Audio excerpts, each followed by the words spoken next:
After personally encountering the frustrating Lost Ark download issues and spending countless hours testing various solutions, I've finally discovered multiple effective strategies to resolve these problems, which I'm eager to share with you now. Today, we're going to dive deep into how to fix game preload, stuck and download failed error in Lost Ark, ensuring your adventures in Arkesia start without a hitch. First, download problems often stem from an unstable internet connection. We confirm your network is strong and correctly configured, ensuring game data flows smoothly.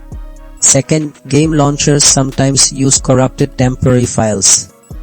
We clear these bad files and verify your game, forcing a clean start for the download process.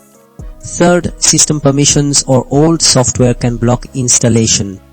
We fix this by granting the launcher proper access and updating key components for smooth operation. Lastly, security software or VPNs can mistakenly block game files.